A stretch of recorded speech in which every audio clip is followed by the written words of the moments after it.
माननीय अध्यक्ष जी,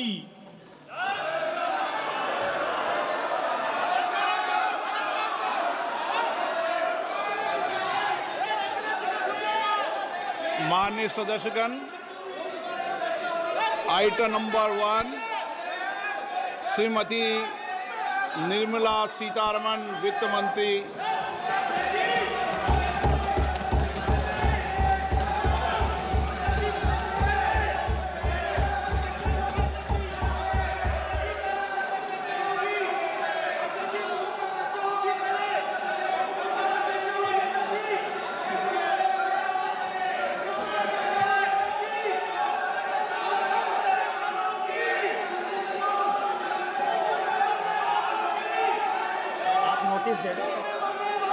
सदस्यगण, बजट के बाद राज्यपाल अभिभाषण में आपको पर्याप्त दूंगा। मेरा आपसे निवेदन है, नहीं माननीय अखिलेश जी, आपने संसद की मर्यादा को आप बना के रखें। कभी बजट भाषण के अंदर इस तरीके का नहीं हुआ, ये उचित नहीं है, ये उचित नहीं है। अखिलेश जी प्लीज, मैं आपको मौका दूंगा राज्यपाल अभिभाषण पे, प्लीज। नो, ये तरीका ठीक नहीं है। No,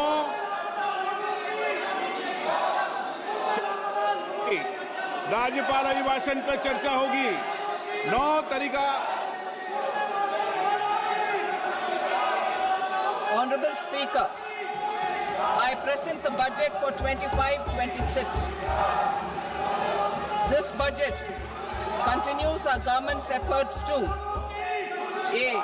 Accelerate growth, B. Secure inclusive development, C. Invigorate private sector investments, D.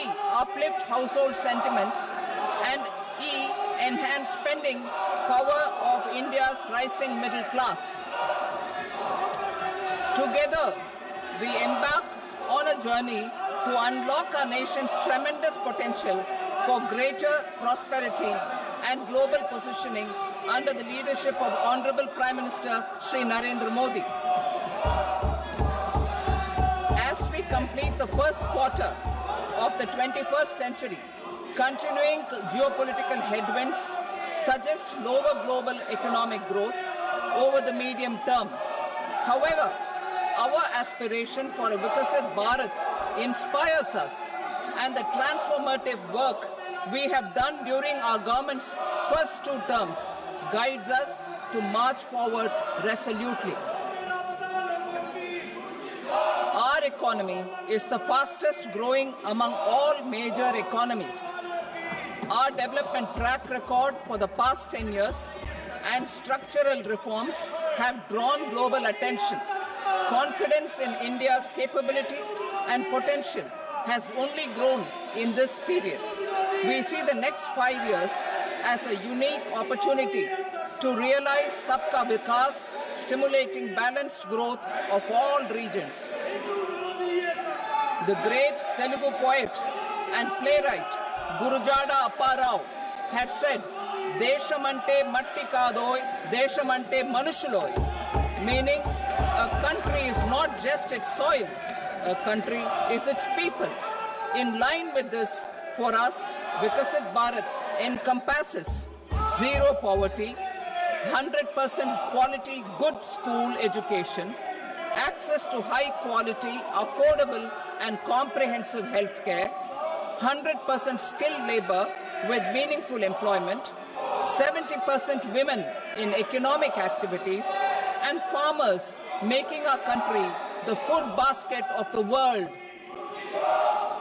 In this budget, the proposed development measures span 10 broad areas, focusing on Garib, youth, Annadata, and Nari, spurring agricultural growth and productivity, building rural prosperity and resilience, taking everyone together on an inclusive growth path, boosting manufacturing and furthering Make in India, supporting MSMEs, enabling employment-led development, investing in people, economy, and innovation, securing energy supplies, promoting exports, and nurturing innovation. For this journey of development, our four powerful engines are agriculture, MSME, investments, and exports. The fuel, our reforms, our guiding spirit, inclusivity, and the destination, Vikasit Bharat. This budget aims to initiate transformative reforms across 6 domains. During the first 5 years, these will augment our growth potential and global competitiveness.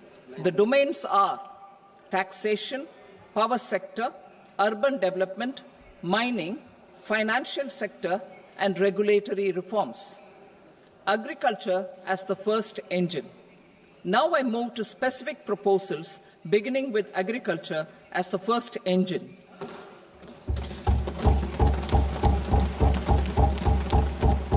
Prime Minister Dhan Dhanya Krishi Yojana, developing agri-districts program.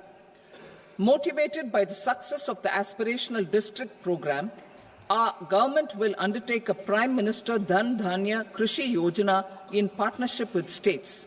Through the convergence of existing schemes and specialized measures, the program will cover 100 districts with low productivity, moderate crop intensity, and below average credit parameters. It aims to 1. Enhance agricultural productivity, 2. Adopt crop diversification and sustainable agricultural practices, 3. Augment post-harvest storage at the panchayat and block level, 4. Improve irrigation facilities, and 5.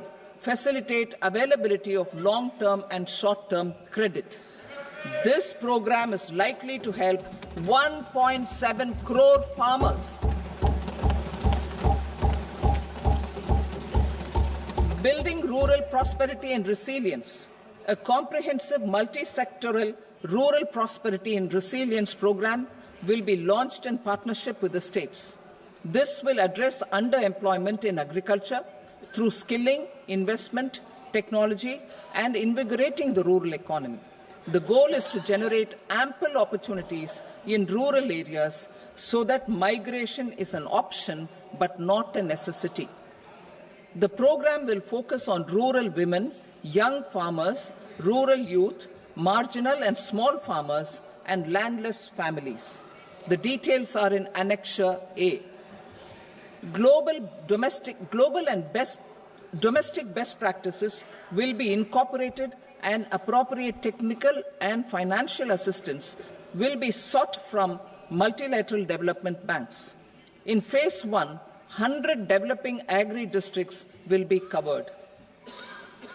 Atmanirbharta in pulses. Our government is implementing the National Mission for Edible Oilseed for achieving Atmanirbharta in edible oils. Our farmers have the capability to grow enough for our needs and more.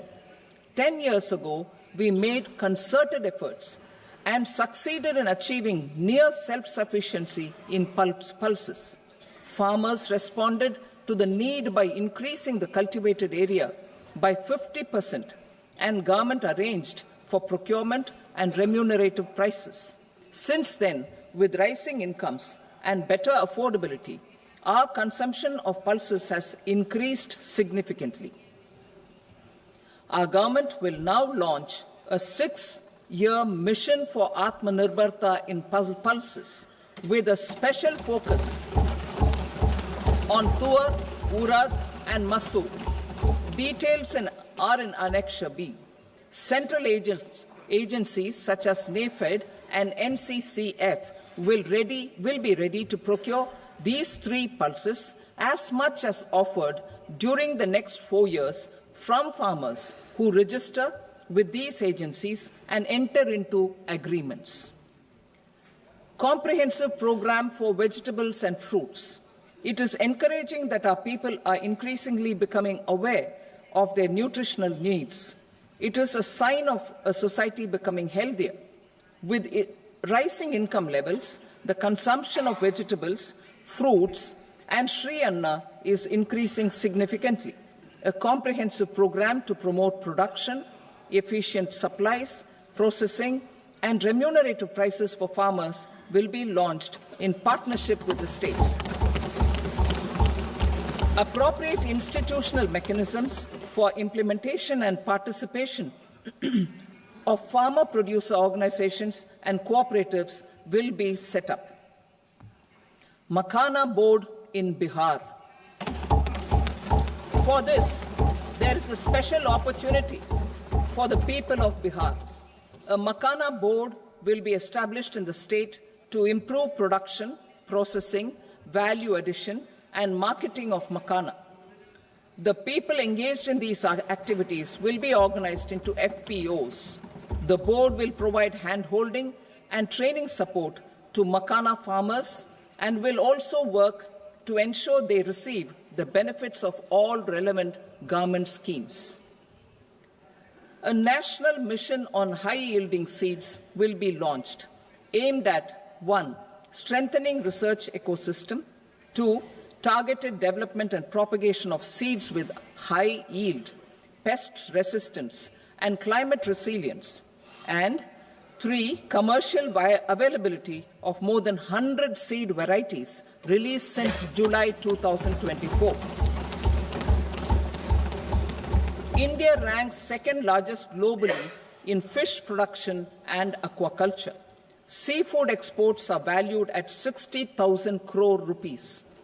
To unlock the untapped potential of the marine sector, our government will bring in an enabling framework for sustainable harnessing of fisheries from Indian exclusive economic zone and high seas, with a special focus on the Andaman and Nicobar and Lakshadweep Islands. For the benefit of lakhs of cotton growing farmers, I am pleased to announce a mission for cotton productivity. This 5-year mission will facilitate significant improvements in productivity and sustainability of cotton farming and promote extra long staple cotton varieties. The best of science and technology support will be provided to farmers. Aligned with our integrated 5F vision for the textile sector, this will help in increasing incomes of the farmers and ensure a steady supply of quality cotton for rejuvenating India's traditional textile sector. Kisan credit cards facilitate short-term loans for 7.7 crore farmers, fishermen, and dairy farmers. The loan limit under modified interest subvention scheme will be enhanced from 3 lakh rupees to 5 lakh rupees for loans taken through the KCC. For Atmanirbharta in urea production, our government had reopened 3 dormant urea plants in the eastern region. To further augment urea supply, a plant with annual capacity of 12.7 lakh metric tons will be set up at Namrup in Assam.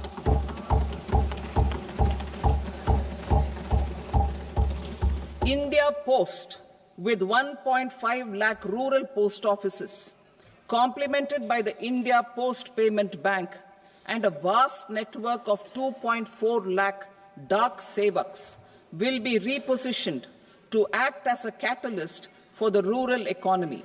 Details are at Annexure C. India Post will also be transformed as a large public logistics organization. This will meet the rising needs of Vishwakarmas, new entrepreneurs, women, self-help groups, MSMEs, and the large business organizations. Our government will provide support to NCDC for its lending operations for the cooperative sector. MSMEs as the second engine. Now I move to MSMEs as the second engine, which encompasses manufacturing and services with a focus on MSMEs numbering 5.7 crores. Currently, over 1 crore registered MSMEs, employing 7.5 crore people and generating 36% of our manufacturing, have come together to position India as a global manufacturing hub. With their quality products, these MSMEs are responsible for 45% of our exports. To help them achieve higher efficiencies of scale, technological upgradation, and better access to capital, the investment and turnover limits for classification of all MSMEs will be enhanced to 2.5 and 2 times respectively. This will give them the confidence to grow and generate employment for our youth. The details are given in Annexure D. To improve access to credit, the credit guarantee cover will be enhanced. First, for micro and small enterprises from 5 crore to 10 crore rupees, leading to additional credit of 1.5 lakh crores in the next 5 years. Second, for startups from 10 crore rupees to 20 crore rupees, with the guarantee fee being moderated to 1% for loans in 27 focus sectors which are important for Atmanirbhar Bharat. And for well-run exporter MSMEs, for term loans up to 20 crore rupees. Also for the micro enterprises, we will introduce customized credit cards with a 5 lakh rupee limit for micro enterprises registered on Udyam portal. In the first year, 10 lakh such cards will be issued. Fund of funds for startups. The alternate investment fund, AIFs, for startups have received commitments of more than 91,000 crores rupees. These are supported by the fund of funds set up with the Government of India's contribution of 10,000 crore rupees. Now, a new fund of funds with expanded scope and a fresh contribution of another 10,000 crore rupees will be set up. A new scheme will be launched for 5 lakh women, scheduled castes and scheduled tribes, first-time entrepreneurs. This will provide term loans up to 2 crore rupees during the next 5 years. The scheme will incorporate lessons from the successful Stand Up India scheme. Online capacity building for entrepreneurship and managerial skills will also be organized. Measures for labor-intensive sectors. To promote employment and entrepreneurship opportunities in labor-intensive sectors, our government will undertake specific policy and facilitation measures. To enhance the productivity, quality, and competitiveness of India's footwear and leather sector, a focused product scheme will be implemented. The scheme will support design capacity, component manufacturing, and machinery required for production of non-leather quality footwear, besides the support for leather footwear and products.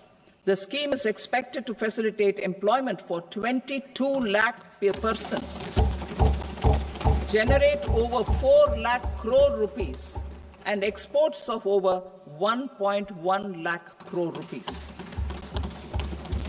Measures for the toys sector. Building on the National Action Plan for Toys, we will implement a scheme to make India a global hub for toys. The scheme will focus on development of clusters, skills, and a manufacturing ecosystem that will create high-quality, unique, innovative, and sustainable toys that will represent the Made in India brand. Support for food processing.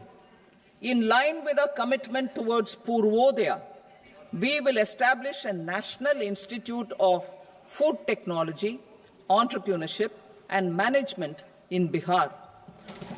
The institute will provide a strong fillip to food processing activities in the entire eastern region. This will result in 1. Enhanced income for the farmers through value addition to their produce, and 2. Skilling entrepreneurship and employment opportunities for the youth. Manufacturing mission, furthering Make in India.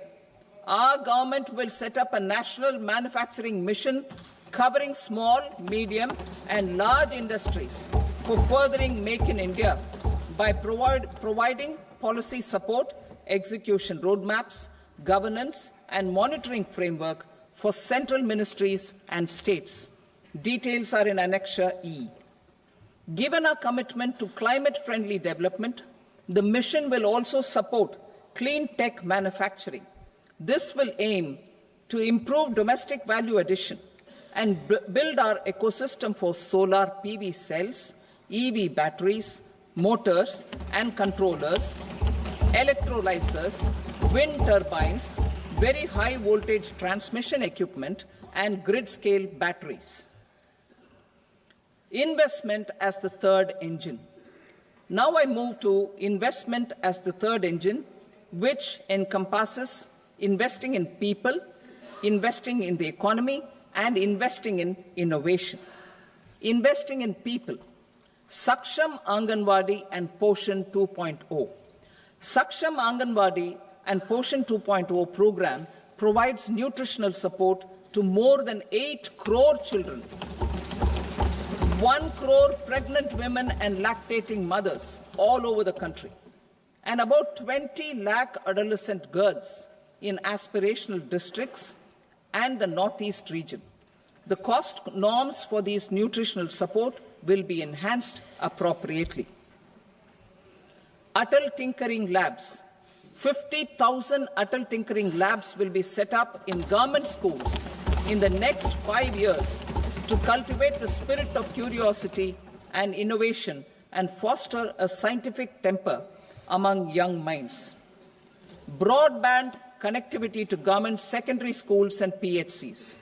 Broadband connectivity will be provided to all government secondary schools and primary health centers in rural areas under the BharatNet project. Bharatiya Bhasha Pustak Scheme. We propose to implement a Bharatiya Bhasha Pustak scheme to provide digital form Indian language books for schools and for higher education. This aims to help students understand their subjects better and in their language. National Centers of Excellence for Skilling. Building on the initiative announced in the July 24 budget, 5 national centers of excellence for skilling will be set up with global expertise and partnerships to equip our youth with the skills required for Make for India, Make for the World manufacturing. The partnership will cover curriculum design, training of trainers, and a skills certification framework and periodic reviews. Expansion of capacity in IITs. Total number of students in 23 IITs has increased 100% from 65,000 to 1.35 lakh in the past 10 years.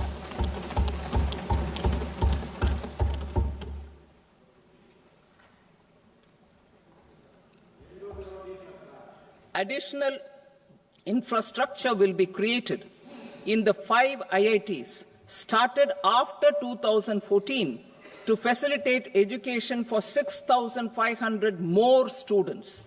Hostel and other infrastructure capacity at IIT Patna will also be expanded.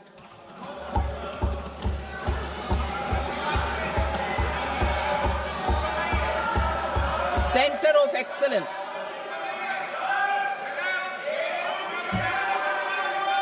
Center of Excellence in AI for Education. I had announced 3 centers of excellence in artificial intelligence for agriculture, health, and Sustainable Cities in 2023. Now a Center of Excellence in Artificial Intelligence for Education will be set up with a total outlay of 500 crores. Expansion of medical education. Our government has added almost 1.1 lakh undergraduate and postgraduate medical education seats in 10 years, an increase of 130%. In the next year, 10,000 additional seats will be added in medical colleges and hospitals towards the goal of adding 75,000 seats in the next 5 years. Daycare cancer centers in all district hospitals. Our government will facilitate setting up of daycare cancer centers in all district hospitals in the next 3 years. 200 centers will be established in 25-26 itself. Strengthening urban livelihoods. Our government has been giving priority to assisting urban poor and vulnerable groups. A scheme for socio-economic upliftment of urban workers will be implemented to help them improve their incomes, have sustainable livelihoods, and a better quality of life. PM Swanidhi scheme has benefited more than 68 lakh street vendors, giving them respite from high-interest informal sector loans. Building on this success, the scheme will be revamped with enhanced loans from banks, UPI-linked credit cards with 30,000 rupees limit, and capacity building support. Social Security Scheme for welfare of online platform workers. Gig workers of online platforms provide great dynamism to the new age services economy. Recognizing their contribution, our government will arrange for their identity cards and registration on the e-Shram portal. They will be provided healthcare under PM Jan Arogya Yojana. This measure is likely to assist nearly 1 crore gig workers.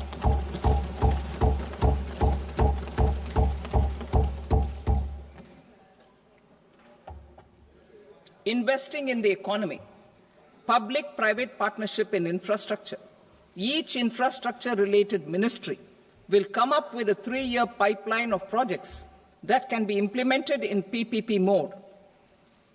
States will also be encouraged to do so and can seek support from the India Infrastructure Project Development Fund, which is a scheme to prepare PPP proposals. Support to states for infrastructure. An outlay of 1.5 lakh crore is proposed for the 50-year interest-free loans to states for capital expenditure and incentives for reforms.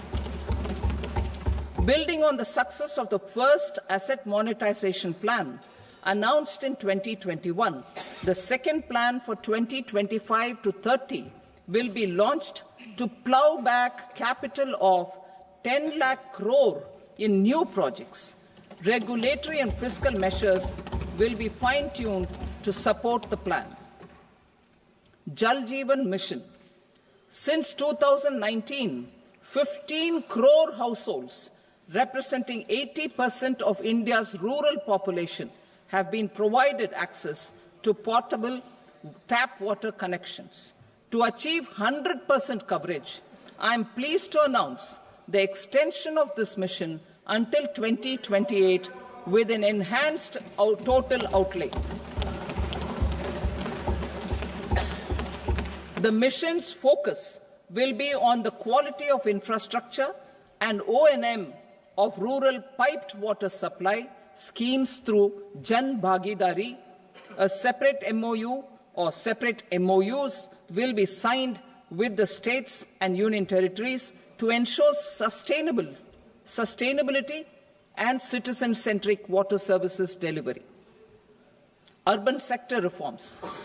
Building on the July budget proposals, urban sector reforms related to governance, municipal services, urban land and planning will be incentivized. Urban Challenge Fund.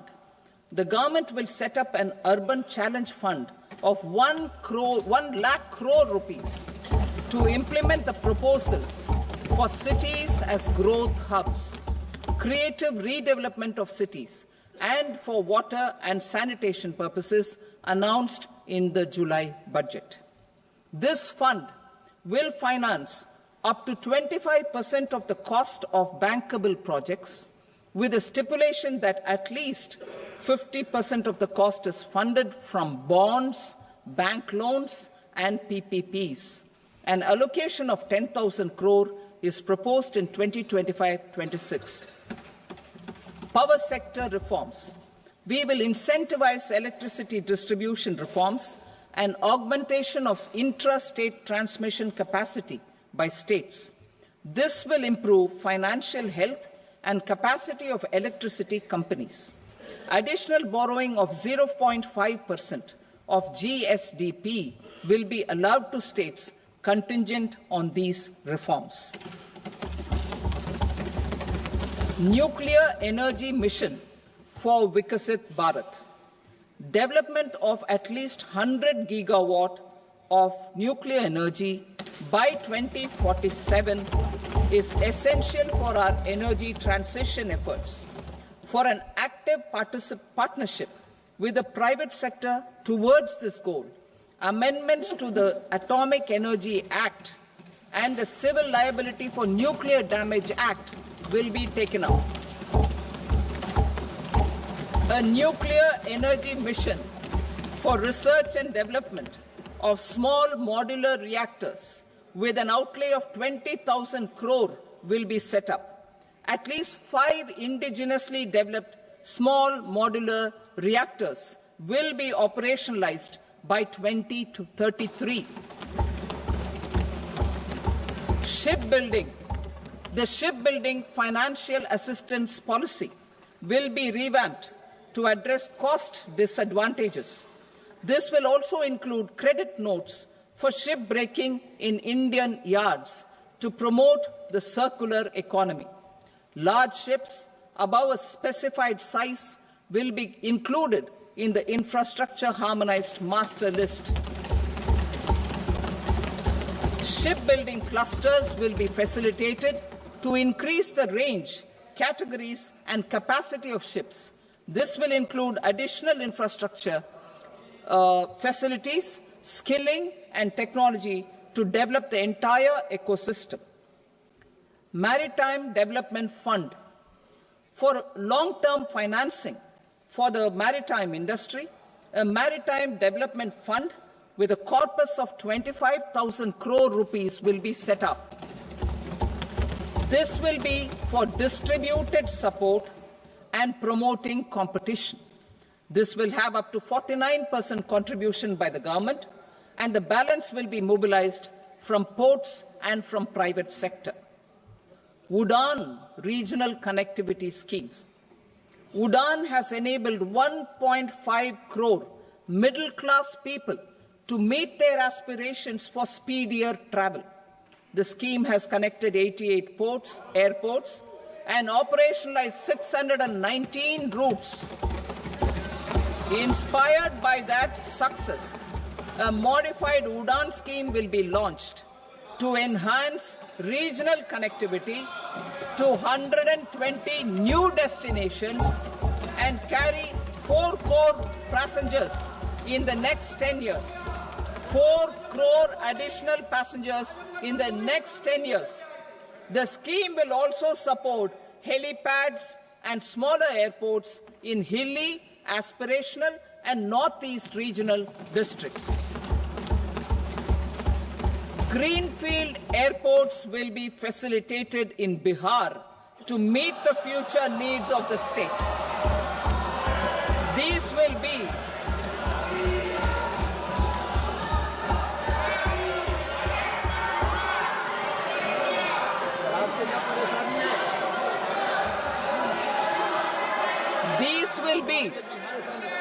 These will be in addition to the expansion of the capacity of Patna Airport and a brownfield airport in Beta. Western Kosi Canal project in Mithilanchal. Financial support will be provided for the Western Kosi Canal ERM project, benefiting a large number of farmers cultivating over 50,000 hectares of land in the Mithilanchal region of Bihar. Mining sector reforms. Mining sector reforms, including those for minor minerals, will be encouraged through sharing of best practices and institutions of a state mining index. A policy for recovery of critical minerals from tailings will be brought out. Under the special window for affordable and mid-income housing, SWAMI, 50,000 dwelling units in stressed housing projects have been completed and keys handed over to home buyers.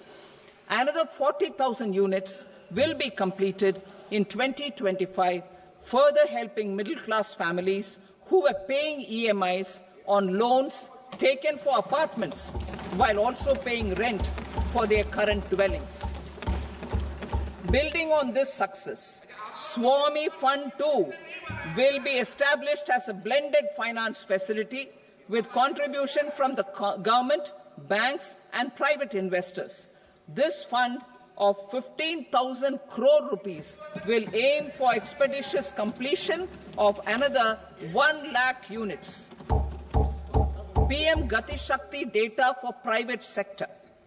For furthering PPPs and assisting the private sector in project planning, access to relevant data and maps from the PM Gati Shakti portal will be provided. Tourism for employment-led growth. Top 50 tourist destination sites in the country will be developed in partnership with states through a challenge mode. Land for building key infrastructure will have to be provided by the states. Hotels in these destinations will be included in the infrastructure harmonized list.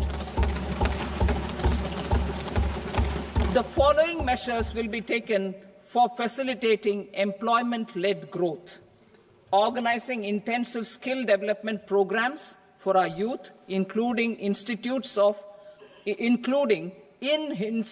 of hospitality management, providing mudra loans for homestays, improving ease of travel and connectivity to tourist destinations, providing performance-linked incentives to states for effective destination management, including tourist amenities, cleanliness, and marketing efforts, and introducing streamlined e-visa facilities along with visa fee waivers for certain tourist groups. Continuing with the emphasis on places of spiritual and religious significance, in the July budget, there will be a special focus on destinations related to the life and times of Lord Buddha. Medical tourism and heal in India. Medical tourism and heal in India will be promoted in partnership with the private sector, along with capacity building and easier visa norms. Investing in innovation. To implement private sector-driven research, development and innovation initiatives announced in the July budget, I am now allocating 20,000 crore rupees for this purpose. A deep tech fund of funds will also be explored to catalyze the next generation startups as a part of this initiative. In the next 5 years, under the PM Research Fellowship Scheme, we will provide 10,000 fellowships for technological research in IITs and IISc with enhanced financial support. The second gene bank with 10 lakh germplasm lines will be set up for future food and nutritional security. This will provide conservation support to both public and private sectors for genetic resources. We will start a national geospatial mission to develop foundational geospatial infrastructure and data. Using PM Gati Shakti, this mission will facilitate modernization of land records, urban planning, and design of infrastructure projects. A Gyan Bharatam mission for survey, documentation, and conservation of our manuscript heritage with academic institutions, museums, libraries, and private collectors will be undertaken to cover more than 1 crore manuscripts. We will set up a national digital repository of Indian knowledge systems for knowledge sharing. Now I move to exports as the fourth engine.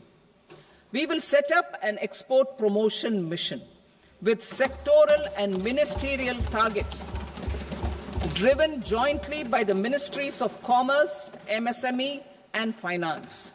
It will facilitate easy access to export credit, cross-border factoring support, support to MSMEs to tackle non-tariff measures in overseas markets.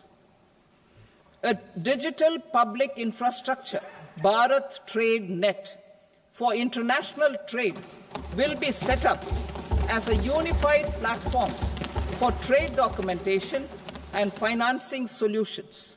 This will complement the Unified Logistics Interface platform. The BTN will be aligned with international practices. Support will be provided to develop domestic manufacturing capacities for our economy's integration with global supply chains. Sectors will be identified based on objective criteria. Facilitation groups with participation of senior officers and industry representatives will be formed for select products and supply chains. Through this, there are huge opportunities related to Industry 4.0, which needs high skills and talent. Our youth have both. Our government will support the domestic electronic equipment industry to leverage this opportunity for the benefit of our youth. A national framework will be formulated as guidance to states for promoting global capability centers in emerging Tier 2 cities.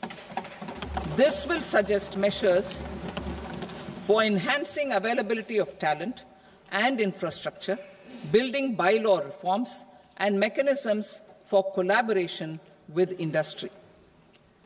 Our government will facilitate upgradation of infrastructure and warehousing for air cargo, including high-value perishable horticultural produce. Cargo screening and customs protocol will be streamlined and made user-friendly. Reforms as the fuel. Over the past 10 years, our government has implemented several reforms for convenience of taxpayers, such as faceless assessment, 2, taxpayer charter, 3, faster returns, 4, almost 99% returns being on self-assessment, and 5, Vivad Se Vishwas scheme.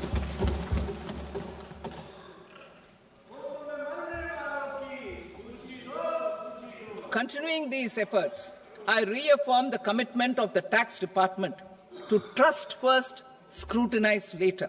I also propose to introduce the new income tax bill next week. I will detail the indirect tax reforms and changes in direct taxes in Part B. Financial sector reforms. The FDI limit for the insurance sector will be raised from 74 to 100%. This enhanced limit will be available for those companies which invest the entire premium in India. The current guardrails and conditionalities associated with foreign investment will be reviewed and simplified. The services of India Post Payment Bank will be deepened and expanded in rural areas. NABFID will set up a partial credit enhancement facility for corporate bonds for infrastructure. Public sector banks will develop Grameen Credit Score framework to serve the credit needs of SHG members and people in rural areas. A forum for regulatory coordination and development of pension products will be set up. To implement the earlier announcement on simplifying the KYC processes, the revamped Central KYC Registry will be rolled out in 2025. We will also implement a streamlined system for periodic updating. Requirements and procedures for speedy approval of company mergers will be rationalized. The scope for fast-track mergers will also be widened and the process made simpler.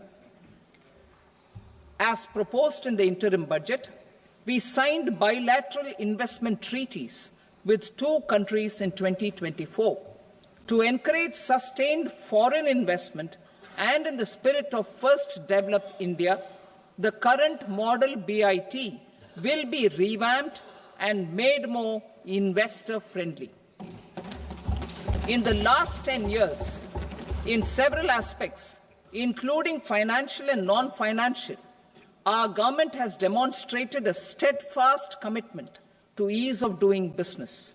We are determined to ensure that our regulations must keep up with technological innovations and global policy developments. A light-touch regulatory framework based on principles and trust will unleash productivity and employment. Through this framework, we will update regulations that were made under old laws. To develop this modern, flexible, people-friendly and trust-based regulatory framework appropriate for the 21st century, I propose 4 specific measures.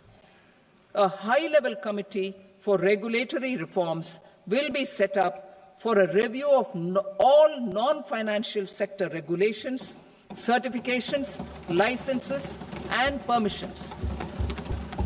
The committee will be expected to make recommendations within a year.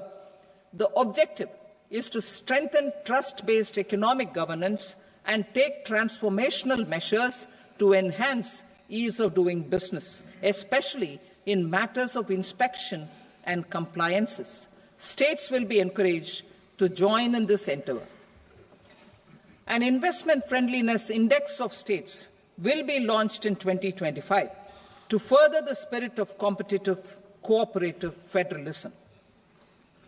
Under the Financial Stability and Development Council, a mechanism will be set up to evaluate impact of the current financial regulations and subsidiary instructions.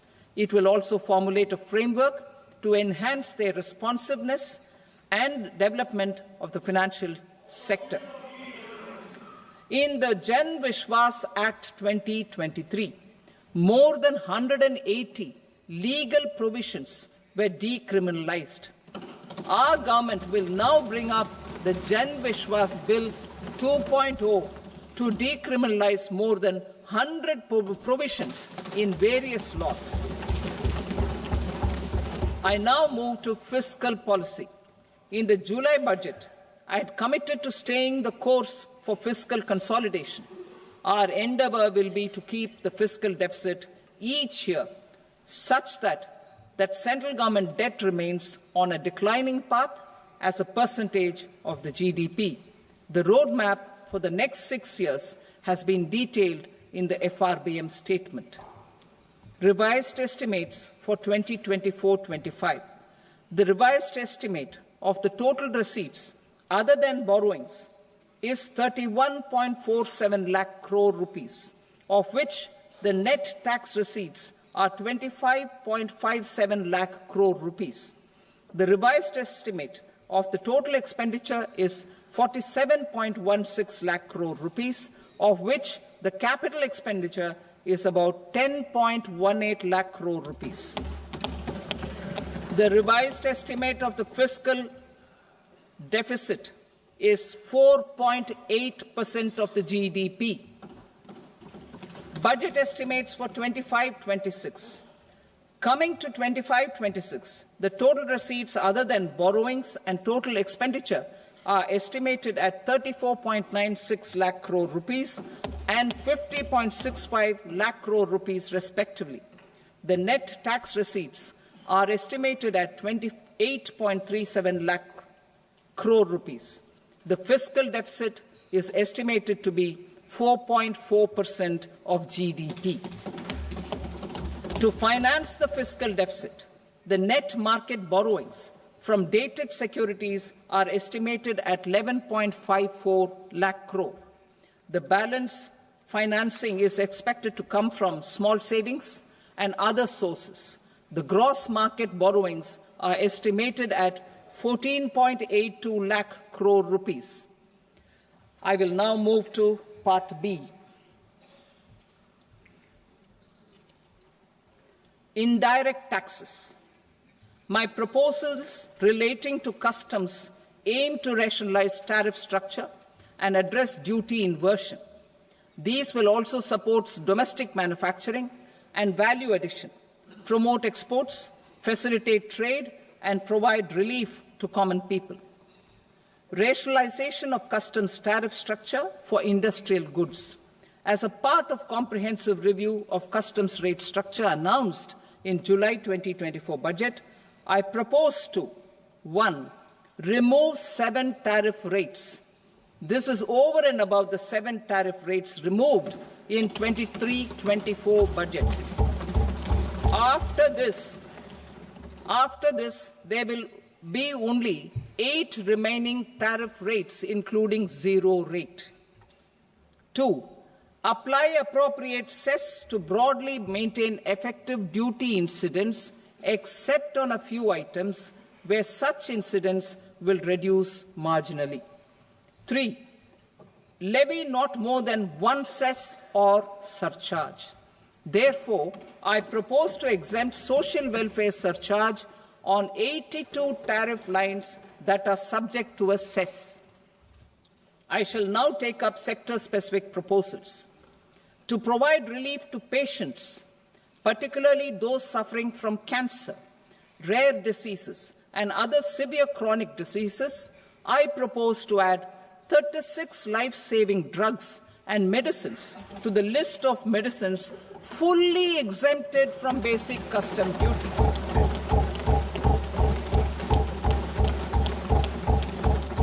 I also propose to add 6 life-saving medicines to the list attracting concessional custom duty of 5%. Full exemption and concessional duty will also respectively apply on the bulk drugs for manufacture of the above. Specified drugs and medicines under patient assistance programs run by the pharmaceutical companies are fully exempt from BCD, provided the medicines are supplied free of cost to the patients. I propose to add 37 more medicines along with 13 new patient assistance programs. Support to domestic manufacturing and value addition. Critical minerals. In the July 2024 budget, I had fully exempted BCD on 25 critical minerals that are not domestically available. I had also reduced BCD of 2 other such minerals to provide a major fillip to their processing, especially by MSMEs. Now, I propose to fully exempt cobalt powder and waste, the scrap of lithium-ion battery, lead, zinc, and 12 more critical minerals. This will help secure the availability for manufacturing in India and promote more jobs for our youth. To promote domestic production of technical textile products such as agro-textiles, medical textiles, and geotextiles at competitive prices, I propose to add 2 more types of shuttle-less looms to the list of fully exempted textile machinery. I also propose to revise the BCD rate on knitted fabrics covered by 9 tariff lines from 10 or 20 to 20% or 115 rupees per kg whichever is higher. Electronic goods. In line with our Make in India policy and to rectify inverted duty structure, I propose to increase the BCD on interactive flat panel display from 10% to 20% and reduce the BCD to 5% on open cell and other components. In 23-24 budget, for the manufacture of open cells of LCD, LED TVs, I had reduced the BCD on parts of open cells from 5% to 2.5%. To further boost the manufacture of such open cells, the BCD on these parts will now stand exempted. Lithium-ion battery. To the list of exempted capital goods, I propose to add 35 additional capital goods for EV battery manufacturing and 28 additional capital goods for mobile phone battery manufacturing. This will boost domestic manufacture of lithium-ion batteries, both for mobile phones and for electric vehicles. Shipping sector. Considering that shipbuilding has a long gestation period, I propose to continue the exemption of BCD on raw materials, components, consumables, or parts for the manufacture of ships for another 10 years.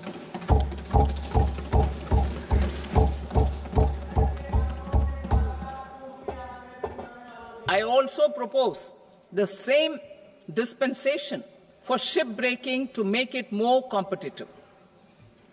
Telecommunication. To prevent classification disputes, I propose to reduce the BCD from 20% to 10% on carrier-grade Ethernet switches to make it at par with non-carrier-grade Ethernet switches. Export promotion. To facilitate exports of handicrafts, I propose to extend the time period for export from 6 months to 1 year, further extendable by another 3 months if required. I also propose to add 9 items to the list of duty-free inputs. Leather sector. I propose to fully exempt BCD on wet blue leather to facilitate imports for domestic value addition and employment. I also propose to exempt crust leather from 20% export duty to facilitate exports by small tanners. Marine products. To enhance India's competitiveness in the global seafood market, I propose to reduce BCD from 30% to 5% on frozen fish paste, surimi, for manufacture and export of its analog products. I also propose to reduce BCD from 15% to 5% on fish hydrolysates for manufacture of fish and shrimp feed. In July 2024 budget, to promote development of domestic MROs for aircraft and ships, I had extended the time limit for export of foreign origin goods that were imported for repairs from 6 months to 1 year and further extendable by 1 year. I now propose to extend the same dispensation for railway goods. Time limit for provisional assessment. Presently, the Customs Act 1962 does not provide any time limit to finalize provisional assessments, leading to uncertainty and cost to trade. As a measure of promoting ease of doing business, I propose to fix a time limit of 2 years, extendable by a year, for finalizing the provisional assessment. I propose to introduce a new provision that will enable importers or exporters, after clearance of goods, to voluntarily declare material facts and pay duty with interest but without penalty. This will incentivize voluntary compliance. However, this will not apply in cases where department has already initiated audit or investigation proceedings. For industry to better plan their imports, I propose to extend the time limit for the end use of imported inputs in the relevant rules from 6 months to 1 year. This will provide operational flexibility in view of cost and uncertainty of supply.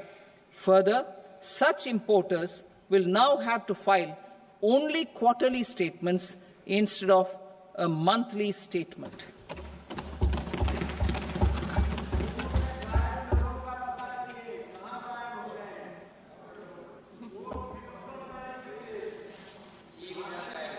I now come to my direct tax proposals. In Part A, I have briefly underlined taxation reforms as one of key reforms to realize our vision of Vikasit Bharat. In respect of criminal law, our government had earlier ushered in Bharatiya Nyaya Sanhita, replacing Bharatiya Danda Sanhita. I am happy to inform this august House and the country that for new income tax bill will carry forward the same spirit of Nyaya in its drafting as well. The new bill will be clear and direct in text, with close to half of the present law in terms of both chapters and words. It will be simple to understand for taxpayers and tax administrators, leading to tax certainty and reduced litigation. Reforms, however, are not a destination. They are means to achieve good governance for our people and economy.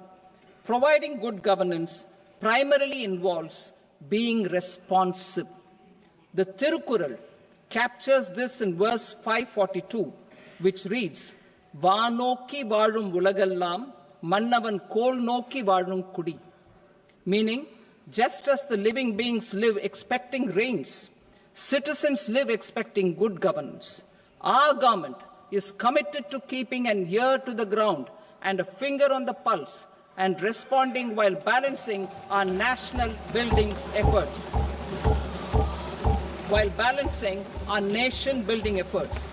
The following measures will detail just how our government will, under the guidance of PM Modi, has taken steps to understand and address. I repeat that sentence, sir.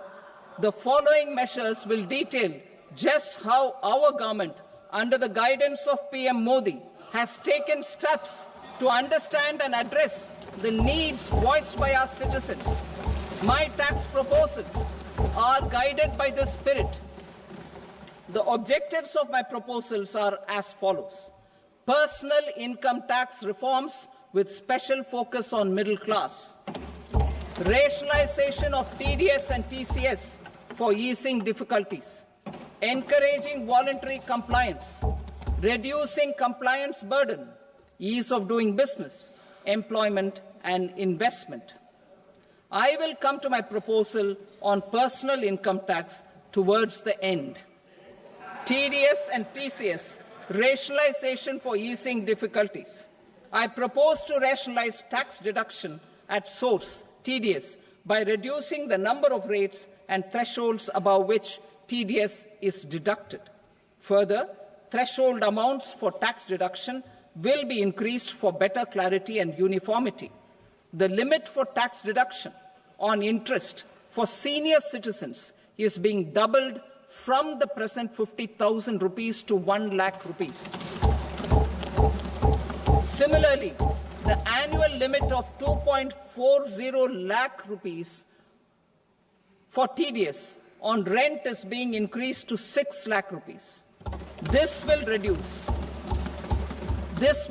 the number of transactions liable to TDS, thus benefiting small taxpayers receiving small payments. The threshold to collect tax at source, the TCS, on remittances under RBI's liberalized remittance scheme, the LRS, is proposed to be increased from 7 lakh to 10 lakhs. I also propose to remove TCS on remittances for education purposes, where such remittances is out of a loan taken from a specified financial institution. Both TDS and TCS are being applied on any transaction related to sale of goods. To prevent such compliance difficulties, I propose to omit the TCS. I also propose that the provisions of the higher TDS deduction will now apply only in non-PAN cases. In July 2024, the delay for payment of TDS up to the due date of filing statement was decriminalized. I propose to provide the same relaxation to TCS provisions as well. The government under the leadership of Prime Minister Modi believes in Sabka Saath, Sabka Vikas, Sabka Vishwas and Sabka Prayas. In line with this, we brought in updated return facility in 2022 for voluntary compliance by taxpayers who had omitted to report their correct income. Our trust in taxpayers was proved right. Nearly 90 lakh taxpayers voluntarily updated their incomes by paying additional tax. Taking this trust further, I now propose to extend the time limit to file updated returns for any assessment year from the current limit of 2 years to 4 years. I propose to reduce the compliance burden for small charitable trusts and institutions by increasing their period of registration from 5 years to 10 years. It is also proposed that disproportionate consequences do not arise for minor defaults such as incomplete applications filed by charitable entities. Presently, taxpayers can claim the annual value of self-occupied properties as nil only on the fulfillment of certain conditions. Considering the difficulties faced by taxpayers, it is proposed to allow the benefit of 2 such self-occupied properties without any condition. To streamline the process of transfer pricing and to provide an alternative to yearly examination, I propose to introduce a scheme for determining arm's length price of international transaction for a block period of 3 years. This will be in line with global best practices. With a view to reduce litigation and provide certainty in international taxation, the scope of safe harbor rules is being expanded. A number of senior and very senior citizens have very old national savings schemes accounts. As interest is no longer payable on such accounts, I propose to exempt withdrawals made from NSS by individuals on or after 29th August 2024. I am also proposing to allow similar treatment to NPS Vatsalya accounts as is available to normal NPS accounts subject to overall limits.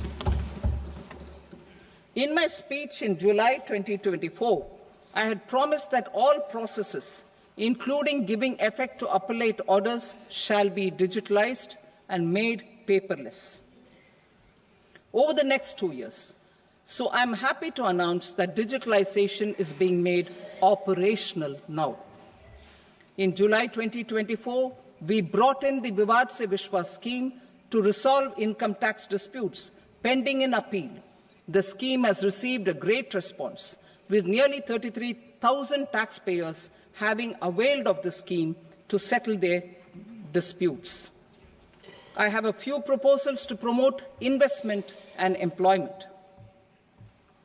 It is proposed to provide a presumptive taxation regime for non-residents who provide services to a resident company that is establishing or operating an electronics manufacturing facility.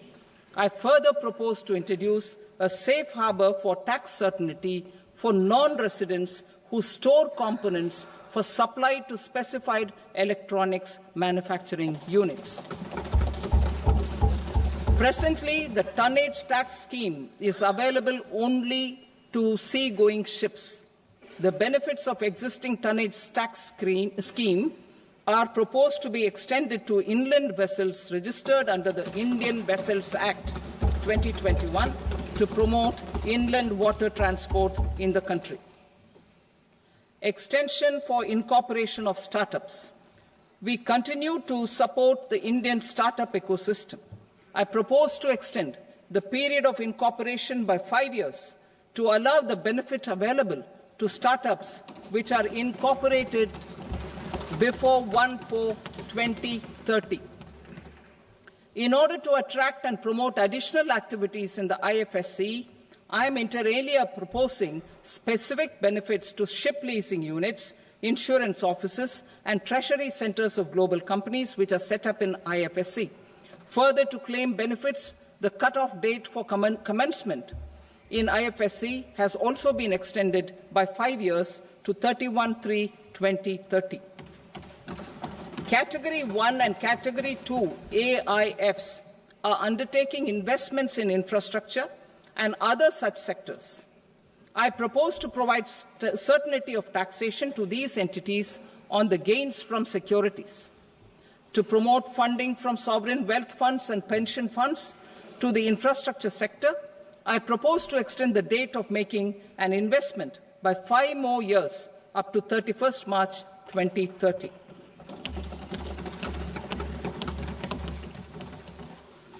Personal income tax reforms with special focus on middle class.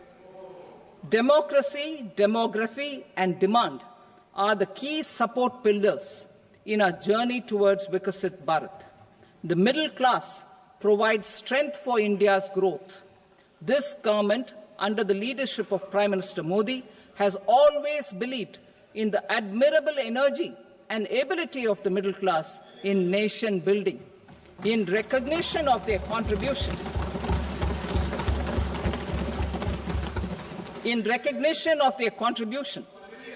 we have periodically reduced their tax burden. Right after 2014, the nil tax slab was raised to 2.5 lakhs of rupees, which was further raised to 5 lakh rupees in 2019 and to 7 lakh rupees in 2023. This is reflective of our government's trust on the middle-class taxpayers. I am now happy to announce that there will be no income tax payable up to income of 12 lakh rupees.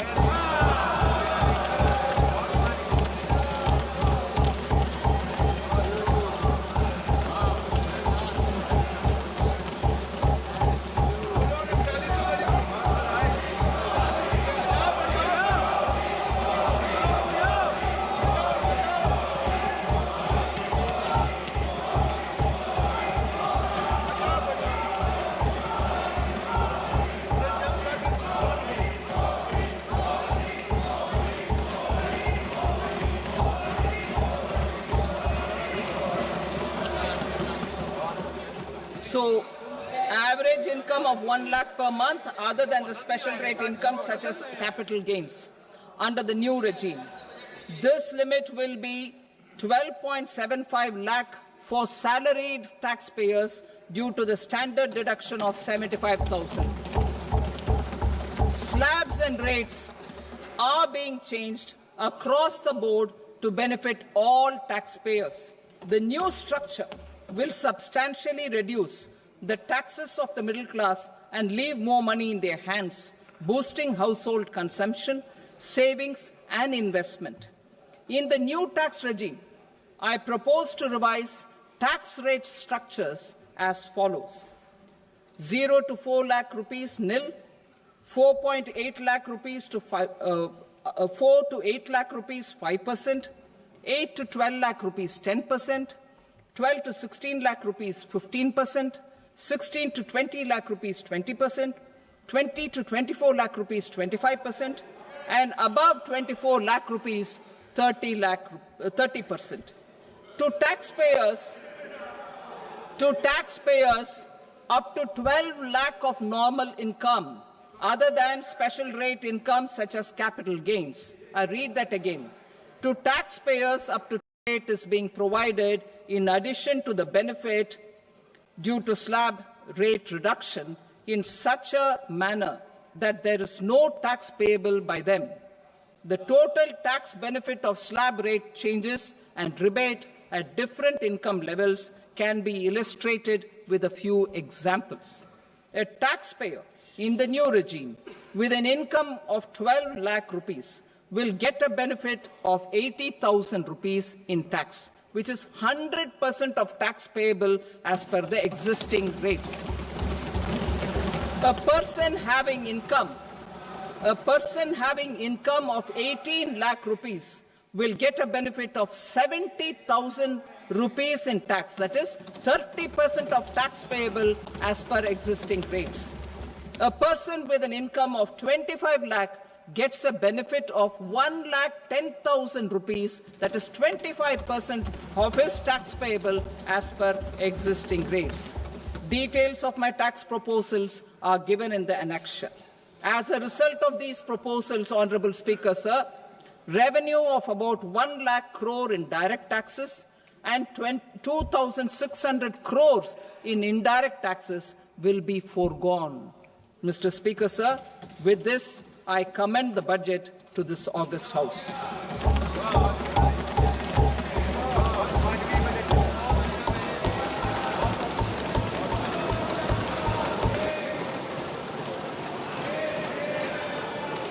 Item number 2, Srimati Nirmala Sitharaman.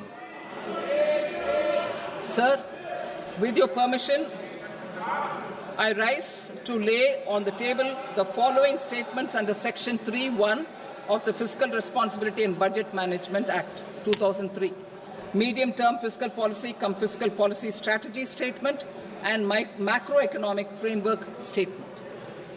Item number 3, Srimati Nirmala Sitharaman. Sir, with your permission, I rise to move for leave to introduce the Finance Bill 2025. प्रश्न ये है कि विधेयक को पुनर्स्थापित करने की अनुमति प्रदान की जाए। जो सदस्य इसके पक्ष में हाँ कहें, जो सदस्य विरोध में ना कहें। मेरे विचार में निर्णय हाँ वालों के पक्ष में हुआ, हाँ वालों के पक्ष में अनुमति प्रदान की जाती है। माननीय मंत्री जी, अब विधेयक को पुनर्स्थापित करें। Sir, I introduce the bill. Thank you. सभा की कार्रवाई सोमवार दिनांक 3 फरवरी 2025 को प्राप्त 11 बजे तक के लिए स्थगित की जाती है।